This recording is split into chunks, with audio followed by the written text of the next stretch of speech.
नमस्कार, बहुत स्वागत है आपका। भारत एक्सप्रेस देख रहे हैं आप। आपके साथ मैं हूं प्रीति पांडे। हमारी खास पेशकश वित्त मंत्री निर्मला सीतारमण के बजट को लेकर के। वित्त मंत्री निर्मला सीतारमण 23 जुलाई को संसद में नरेंद्र मोदी सरकार के तीसरे कार्यकाल का पहला बजट पेश करेंगी। इस बजट से उद्योग जगत को काफी उम्मीदें हैं। इंडस्ट्री लीडर्स का मानना है कि आर्थिक विकास दर जारी रखने के लिए ढांचागत सुधारों को जारी रखना होगा। इसके साथ ही इंफ्रास्ट्रक्चर का विकास भी करना होगा, जिससे भारत दुनिया की तीसरी सबसे बड़ी अर्थव्यवस्था बन सके। इंडस्ट्री के दिग्गजों के मुताबिक सरकार को बजट में ढांचागत सुधारों, स्ट्रैटेजिक इंफ्रास्ट्रक्चर, केंद्रीय सेक्टरल इंसेंटिव और तर्कसंगत टैक्स सिस्टम को प्राथमिकता देनी चाहिए।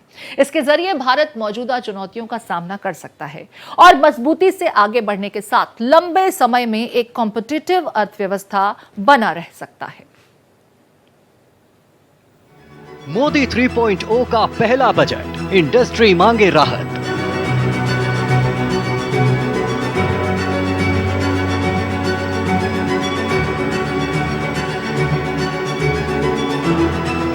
इंफ्रास्ट्रक्चर का विकास, ढांचागत सुधार रहे बरकरार।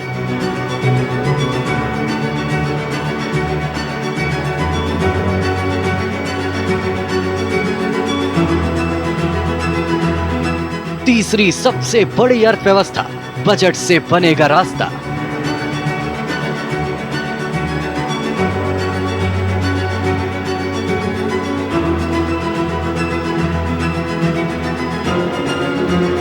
नियमों में हो आसानी, मंजूरी परमिट में ना हो आनाकानी।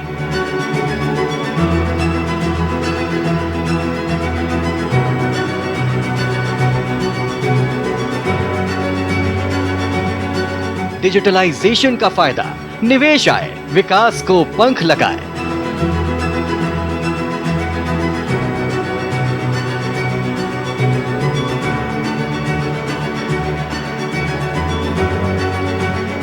कम बिजनेस लागत, स्टैंप शुल्क, बिजली दरों पर मांगी राहत।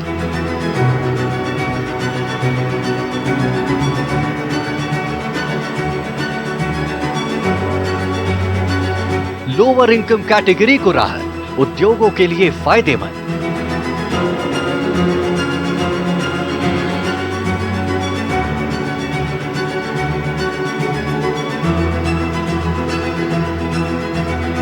कॉर्पोरेट टैक्स हो कम, कर छूट चरणबद्ध ढंग से खत्म।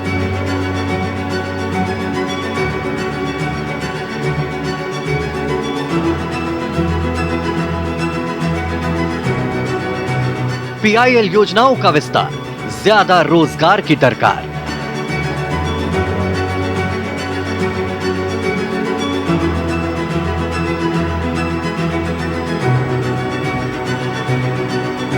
खपत को बढ़ावा, टैक्स में राहत, मांग बढ़ेगी तो रोजगार देगी।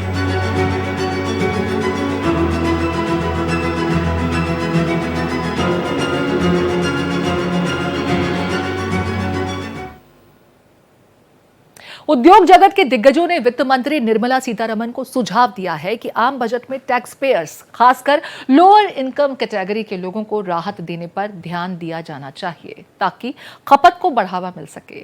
वित्त मंत्री 23 जुलाई को 2024-25 के लिए पूर्ण बजट पेश करने वाली हैं, जो नई सरकार का पहला प्रमुख नीति दस्तावेज होगा। उद्योग जगत ने वित्त मंत्री से कॉर्पोरेट टैक्स को कम करने, कर छूट को चरणबद्ध ढंग से खत्म करने और आर्थिक वृद्धि को बढ़ावा देने के लिए टैक्स बेस को व्यापक बनाने का भी आग्रह किया है। वित्त मंत्री निर्मला सीतारमण 23 जुलाई को संसद में बजट पेश करेंगी। इस बजट से इंडस्ट्री को काफी उम्मीदें हैं। इंडस्ट्री लीडर्स का मानना है कि आर्थिक वृद्धि जारी रखने के लिए ढांचागत सुधारों को जारी रखना होगा। इसके साथ ही इंफ्रास्ट्रक्चर का विकास भी करना होगा, जिससे भारत दुनिया की तीसरी सबसे बड़ी अर्थव्यवस्था बन पाए।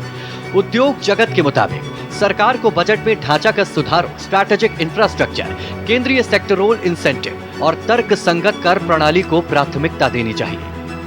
इसके जरिए भारत मौजूदा चुनौतियों का सामना कर सकता है और मजबूती से आगे बढ़ने के साथ लंबे समय में एक प्रतिस्पर्धी अर्थव्यवस्था बना रह सकता है।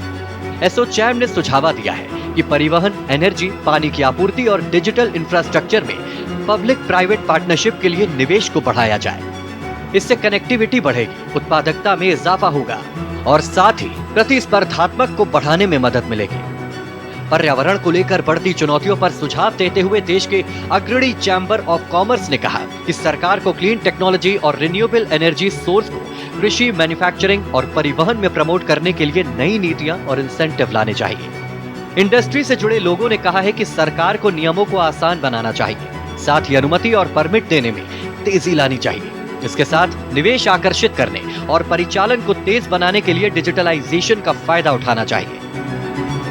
रेटिंग एजेंसी इक्रा ने कहा कि सरकार 11.1 लाख करोड़ रुपए के पूंजीगत व्यय के लक्ष्य के साथ समझौता किए बिना 2024 से 2025 के लिए राजकोषीय घाटे का लक्ष्य 4.9 से 5% तय कर सकती है।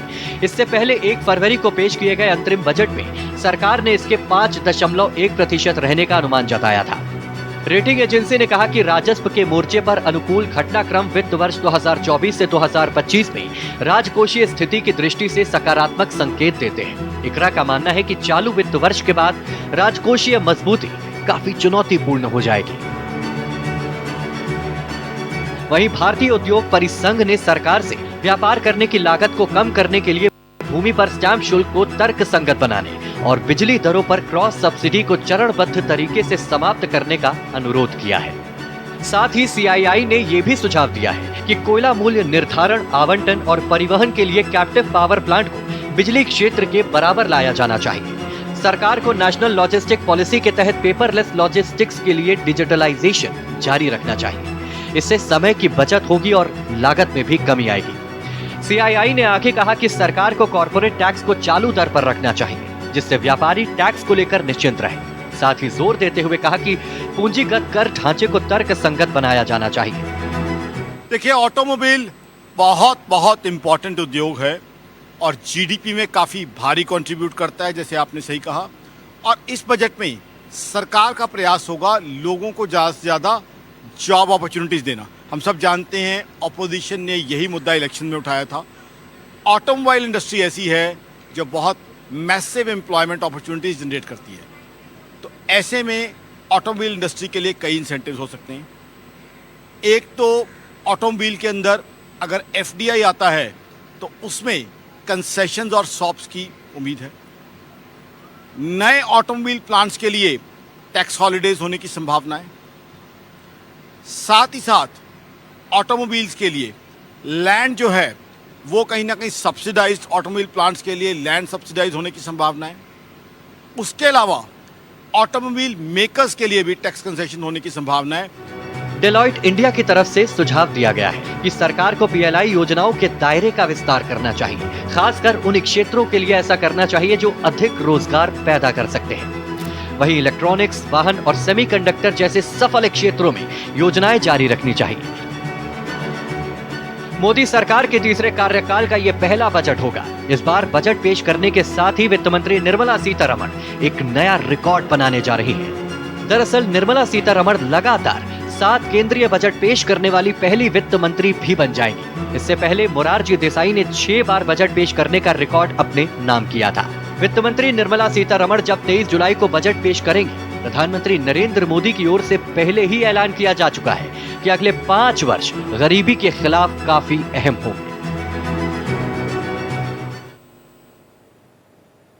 भारत की ऑटो इंडस्ट्री 4 करोड़ से ज्यादा लोगों को रोजगार देती है। ऐसे में 23 जुलाई 2024 को पेश होने वाला आम बजट ऑटोमोबाइल सेक्टर के लिए काफी अहम साबित हो सकता है। देश भर में हाईवे के बेहतर जाल की वजह से ऑटोमोबाइल सेक्टर को मदद मिल रही है। वहीं इलेक्ट्रिक व्हीकल में टेक्नोलॉजी की चुनौतियां अभी भी एक बड़ा मसला बनी हुई हैं। देश की जीडीपी में 7% से ज्यादा हिस्सेदारी रखने वाले और 4 करोड़ से ज्यादा लोगों को रोजगार देने वाले ऑटोमोबाइल उद्योग और इससे जुड़े दूसरे सेक्टर एक बड़े बदलाव के मुहाने पर खड़े हैं। इस उद्योग को राजमार्गों के बढ़ते नेटवर्क, तेज विकास दर से सुधरते जीवन स्तर जैसे आकर्षण से प्रोत्साहन मिल रहा है। लेकिन दूसरी तरफ इलेक्ट्रिक वाहनों की क्रांति के साथ नई प्रौद्योगिकी की चुनौतियां भी बहुतेरी हैं। ऐसे में 23 जुलाई 2024 को पेश होने वाला आम बजट ऑटोमोबाइल सेक्टर के लिए काफी महत्वपूर्ण साबित हो सकता है। वहीं ऑटोमोबाइल सेक्टर ने बजट से वित्तीय प्रोत्साहन की उम्मीद जताई है। कारोबार से जुड़े दिग्गज ढांचागत सुविधाओं को बेहतर करने, ब्याज दरों में कमी को भी महत्वपूर्ण बताते हैं। इलेक्ट्रिक व्हीकल्स को डेफिनेटली मैं आपके साथ हूँ बिल्कुल। इलेक्ट्रिक व्हीकल्स को मोटिवेट करना चाहिए, हमें इनकरेज करना चाहिए, क्योंकि इलेक्ट्रिक व्हीकल्स बहुत तरीके से फ़ायदा देते हैं। सबसे पहले तो क्रूड ऑयल की बात करें, जब पेट्रोल डीजल की गाड़ियों की बात करते हैं तो हम 75 to 80% क्रूड ऑयल इंपोर्ट करते हैं, जिससे हमारा फॉरेक्स विदेशी मुद्रा लगती है। साथ ही साथ ग्लोबल मार्केट्स की वॉलेटिलिटी का हम शिकार होते हैं। दुनिया में कहीं वॉर हो जाती है, क्रूड ऑयल बढ़ जाता है, इम्पैक्ट पड़ता है हम पे। तो इलेक्ट्रिक व्हीकल से एक तो हमारा फॉरेक्स बचेगा, दूसरा ग्लोबल क्रूड ऑयल की वॉलेटिलिटी से बचेंगे, तीसरा सबसे कीमती हमारी हेल्थ। इलेक्ट्रिक व्हीकल्स पॉल्यूशन नहीं करते तो हमारी हेल्थ बचेगी। तो मेरे हिसाब से इलेक्ट्रिक व्हीकल्स को डेफिनेटली मोटिवेट किया जाना चाहिए और उसके लिए बजट में काफ़ी कुछ आने की संभावना है। Maruti Suzuki, hero MotoCorp, Honda motorcycle जैसी दिग्गज कंपनियों का गढ़ गुरुग्राम देश का प्रमुख ऑटोमोबाइल हब बन चुका है। बड़ी कंपनियों की स्थापना से यहाँ हजारों मध्यम और लघु औद्योगिक इकाइयों को काम मिला हुआ है। मारुति सुजुकी को ऑटो पार्ट्स सप्लाई करने वाली कुछ कंपनियां तो आज वैश्विक ऑटो पार्ट्स निर्माता बन चुकी है। इन उद्यमियों का मानना है कि अगर केंद्र सरकार टैक्स में रियायत दे तो गुरुग्राम का ऑटोमोबाइल सेक्टर और तेजी से विकास करेगा। उद्योगपतियों का कहना है कि सरकार कारों को लग्जरी नहीं बल्कि जरूरी उत्पाद के तौर पर देखना शुरू करे। लग्जरी सामान समझने की वजह से इन पर टैक्स ज्यादा लगाया जाता है। टैक्स घटाया जाए तो खरीदार बढ़ेंगे, मांग बढ़ेगी तो उत्पादन बढ़ेगा। ये स्टील, एल्यूमिनियम, रबर, इलेक्ट्रॉनिक्स की मांग बढ़ाएगा, साथ ही रोजगार भी बढ़ेगा। ऑटोमोबाइल इंडस्ट्री ने अनेक माध्यमों से इस बजट से जो अपेक्षाएं हैं वह सरकार तक पहुंचा दी हैं। हो सकता है सरकार कुछ अपेक्षाओं पे काम करे, कुछ पे ना करे, परंतु मेरे अनुसार अगर सरकार को रोजगार बढ़ाने पे ध्यान देना है तो उसकी कुछ अपेक्षाओं पर प्रमुखता से ध्यान देते हुए कार्य करनी चाहिए। पहला, ऑटोमोबाइल सेक्टर का कॉस्ट लगातार बढ़ता जा रहा है। उस कॉस्ट को कम करने के लिए जीएसटी दरों का रेशनलाइजेशन जरूरी है। रेशनलाइजेशन से उसका कॉस्ट कम होगा और हमारा प्रोडक्ट ग्लोबल मार्केट में कॉम्पिटिटिव होगा, डोमेस्टिक मार्केट में भी उसका डिमांड बढ़ेगा। घरेलू उत्पादन सुदृढ़ होगा। हालांकि कुछ ऐसे कंपोनेंट भी हैं जो बाहर से आयात होते हैं, तो सरकार की दूसरी प्राथमिकता ये होनी चाहिए कि वैसे कंपोनेंट का आइडेंटिफिकेशन करे जो बाहर से आयात करना मजबूरी है और उसके इनपुट कॉस्ट को कम करने के लिए उसका इंपोर्ट ड्यूटी कम करे ताकि ऑटोमोबाइल इंडस्ट्री इसका लाभ उठा पाए। गुरुग्राम के ऑटोमोबाइल उद्यमी यहाँ एक नहीं बल्कि कई ट्रांसपोर्ट नगर विकसित करने की जरूरत बताते हैं। ऑटोमोबाइल सेक्टर में काम करने वाले कर्मचारियों के लिए आवासीय सुविधाओं की मांग भी की जा रही है, जिस पर केंद्र और राज्य दोनों को ध्यान देना चाहिए। उत्तराखंड के उधम सिंह नगर जिले में ऑटोमोबाइल और ऑटो पार्ट सेक्टर की 188 इकाइयां हैं। 40 से 50 हजार लोगों को यहाँ रोजगार मिला हुआ है। पंतनगर सिडकुल क्षेत्र में ऑटोमोबाइल से जुड़ी टाटा, बजाज, अशोक लेलैंड और महिंद्रा एंड महिंद्रा की इकाइयां लगी है। साथ ही इनकी वेंडर यूनिट भी लगाई गई। वेंडर इकाइयां पार्ट्स बनाकर टाटा, बजाज, अशोक लेलैंड और महिंद्रा एंड महिंद्रा कंपनी को उपलब्ध कराती हैं। हालांकि तमाम पार्ट्स ऐसे भी हैं जिनको लेकर निर्भरता हरियाणा, गुरुग्राम, फरीदाबाद, लुधियाना, महाराष्ट्र और तमिलनाडु जैसे राज्यों पर है। ऐसे में यहाँ स्थापित इकाइयों की उत्पाद लागत बढ़ जाती है।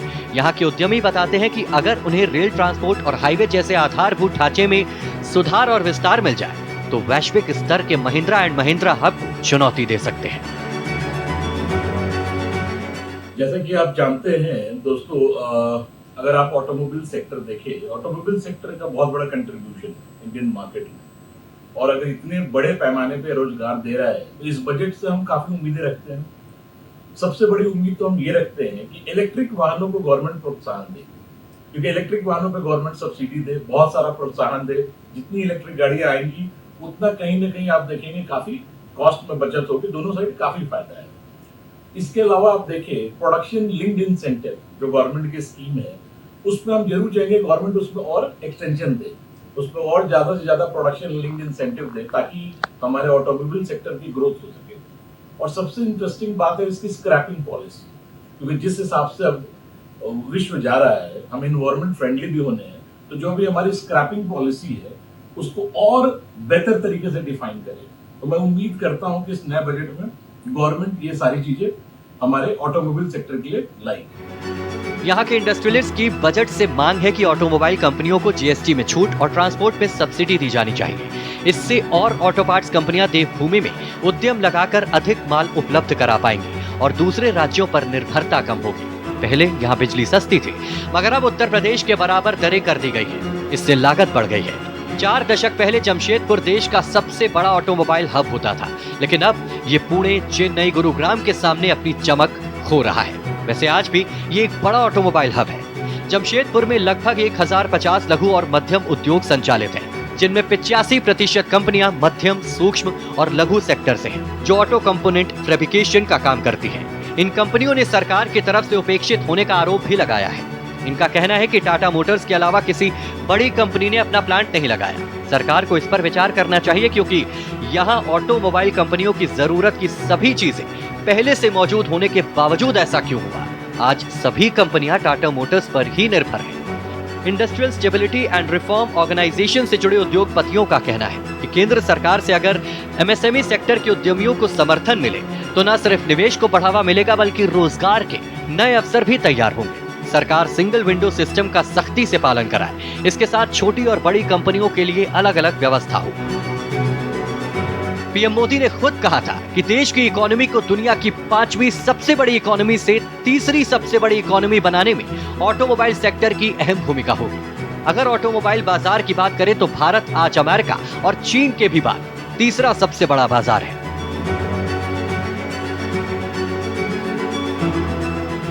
एक दूसरे को हेल्पिंग हैंड बन करके नए इनोवेटिव आइडियाज के साथ आप कैसे आगे बढ़ सकते हैं। और आज हम एक ऐसे स्टेज पर हैं, हम जितने साथ मिलकर काम करेंगे हमारी ताकत अनेक गुना बढ़ जाएगी और हम दुनिया में छाने का मौका नहीं जाने देंगे।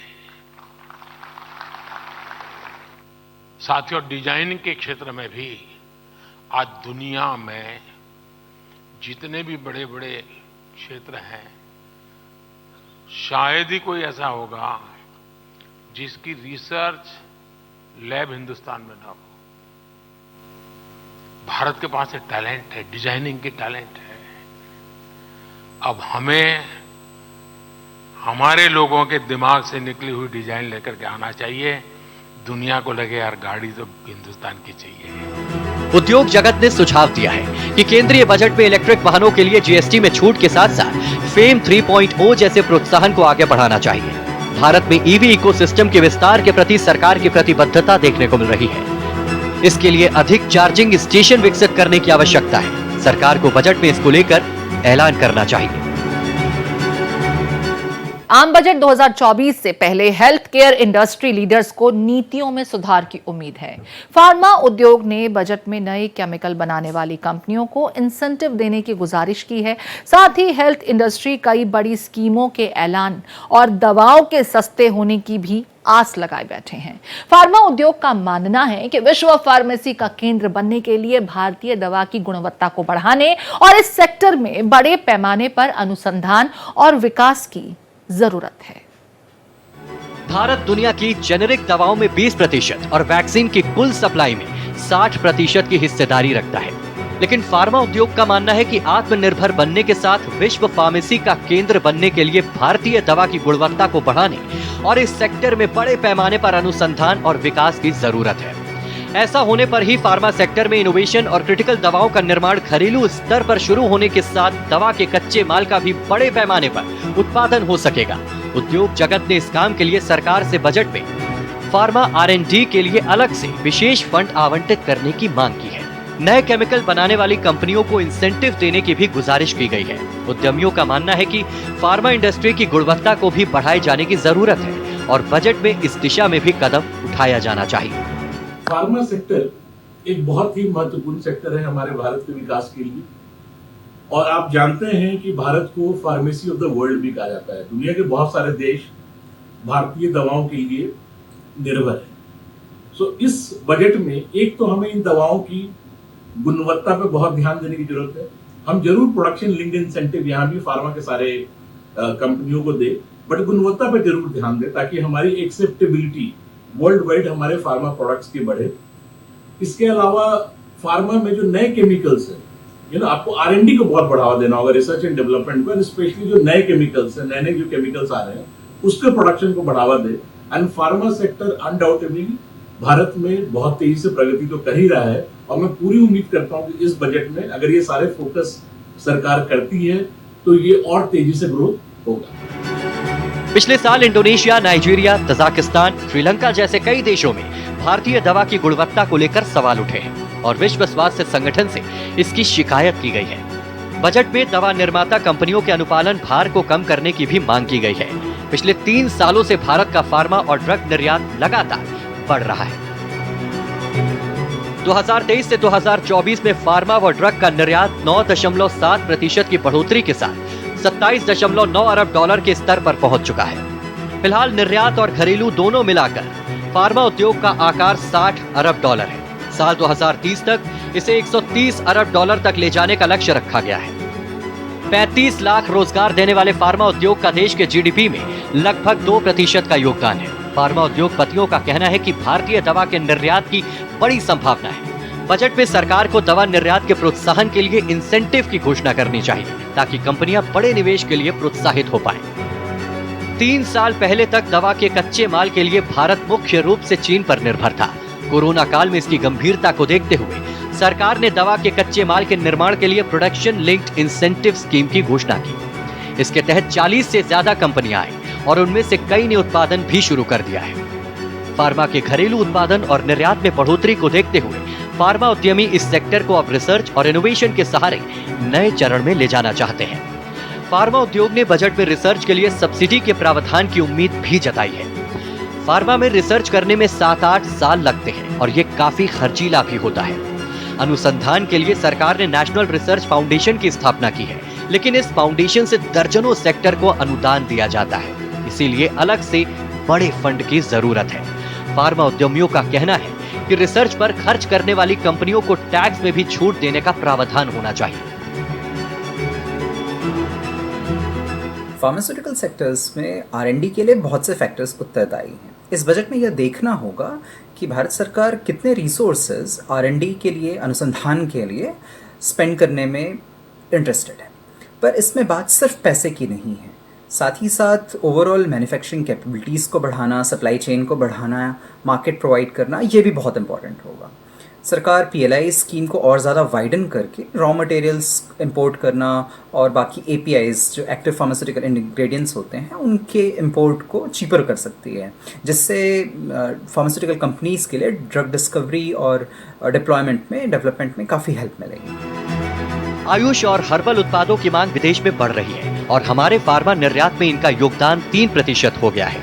फार्मा उद्योग का कहना है कि दवा की ढुलाई के लिए लॉजिस्टिक इंतजाम को बेहतर करने के साथ कस्टम विभाग से इसके क्लियरेंस में तेजी को लेकर भी अलग से नियम की जरूरत है। कई दवाएं और उससे जुड़े कच्चे माल जल्दी खराब होने वाले होते हैं। दवा निर्माण में अग्रणी राज्य हिमाचल प्रदेश के उद्यमियों ने सरकार से बद्दी को रेल नेटवर्क से जोड़ने की मांग की है ताकि यहां से दवा की ढुलाई आसानी से हो पाए। दूसरी तरफ मेडिकल उपकरण निर्माताओं ने सरकार से बजट में उपकरणों के आयात पर लगने वाले शुल्क को 7.5% से बढ़ाकर 15% करने की मांग की है। पिछले 3 साल से भारत 61,000 करोड़ से ज्यादा मूल्य के मेडिकल उपकरणों का आयात कर रहा है और 2023 से 2024 में ये आयात 69,000 करोड़ तक पहुंच गया। आयात शुल्क बढ़ने से वो उपकरण महंगे हो जाएंगे और घरेलू स्तर पर निर्मित उपकरणों की मांग बढ़ेगी। घरेलू स्तर पर मेडिकल उपकरणों का उत्पादन बड़े पैमाने पर शुरू हो जाने पर उनकी कीमत और कम हो जाएगी। इसका फायदा ये होगा कि घरेलू निर्माण बढ़ेगा और मरीजों को कम दाम पर उपकरण मिल सकेंगे। वहीं इंश्योरेंस कंपनियों ने मोदी सरकार से हेल्थ इंश्योरेंस के प्रीमियम पर मिलने वाली टैक्स छूट बढ़ाने की मांग की है। इनकम टैक्स एक्ट के सेक्शन 80D के तहत हेल्थ इंश्योरेंस के प्रीमियम पर कोई व्यक्ति 25,000 रुपए तक का डिडक्शन क्लेम कर सकता है। सीनियर सिटीजन्स के लिए ये लिमिट 50,000 रुपए है। इंश्योरेंस उद्योग से जुड़े एक्सपर्ट्स की मांग है कि सेक्शन 80D के तहत मिलने वाली टैक्स छूट को इंडिविजुअल्स यानी 60 साल से कम एज के लोगों के लिए बढ़ाकर 50,000 रुपए किया जाए। इसी तरह सीनियर सिटीजन्स के लिए डिडक्शन की सीमा 50,000 से बढ़ाकर 75,000 रुपए करने की मांग की गई है। उनका तर्क है कि प्रीमियम पर डिडक्शन लिमिट बढ़ाने से बुजुर्ग पर्याप्त कवरेज लेंगे, जिससे हेल्थ केयर से जुड़े खर्चों में हुई वृद्धि को कवर किया जा सकेगा। हेल्थ इंश्योरेंस लेते समय आप जो प्रीमियम भरते हैं उसे सेक्शन 80D के तहत क्लेम करने पर प्रीमियम की रकम को आपकी इनकम से घटा दिया जाता है, जिससे टैक्सेबल इनकम कम हो जाती है। टैक्सेबल इनकम कम होने से टैक्स देनदारी घट जाती है। सेक्शन 80D का फायदा फिलहाल ओल्ड टैक्स रिजीम में मिलता है। इसे न्यू टैक्स रिजीम का हिस्सा बनाने की मांग भी लंबे समय से की जा रही है। गैर जीवन बीमा कंपनियों ने हेल्थ इंश्योरेंस प्रोडक्ट पर GST को घटाकर 5% करने की मांग दोहराई है। अभी हेल्थ इंश्योरेंस पर 18% की दर से GST देना होता है। GST दर घटाने से हेल्थ इंश्योरेंस को आम आदमी के लिए किफायती बनाने में मदद मिलेगी। साथ ही हेल्थ इंश्योरेंस की लोगों के बीच पैठ बढ़ेगी। इंश्योरेंस इंडस्ट्री को उम्मीद है कि सरकार न्यू टैक्स रिजीम में बदलाव करके लाइफ इंश्योरेंस प्रोडक्ट को टैक्स एग्जेम्पशन के लिए शामिल करेगी। फिलहाल ओल्ड टैक्स रिजीम में सेक्शन 80C के तहत लाइफ इंश्योरेंस के प्रीमियम पर 1.5 लाख रुपए तक का डिस्कशन लिया जा सकता है। प्रधानमंत्री नरेंद्र मोदी भारत को विकसित राष्ट्र बनाने पर पूरा जोर दे रहे हैं। तीसरी बार केंद्र की सत्ता मिलने पर मोदी सरकार अपना पहला बजट पेश करेगी। राष्ट्रपति ने इस बजट के ऐतिहासिक होने की घोषणा की थी। किसी भी राष्ट्र की अर्थव्यवस्था को रफ्तार देने में उद्योग सबसे अहम होते हैं। प्रधानमंत्री नरेंद्र मोदी की अगुवाई में केंद्र सरकार ने पिछले 1 दशक में इंडस्ट्री पर खास फोकस रखा। बजट से पहले अलग अलग उद्योगों से जुड़े कारोबारी अपनी उम्मीद जाहिर कर रहे हैं कि आने वाला बजट भारतीय उद्योगों को देश की जरूरतों को पूरा करने के साथ विश्व स्तर पर नई पहचान दिलाने में अहम भूमिका निभाएगा। हमारी इस पेशकश में फिलहाल इतना ही। देश और दुनिया से जुड़ी हर अपडेट के लिए आप चलते रहिए भारत एक्सप्रेस के साथ।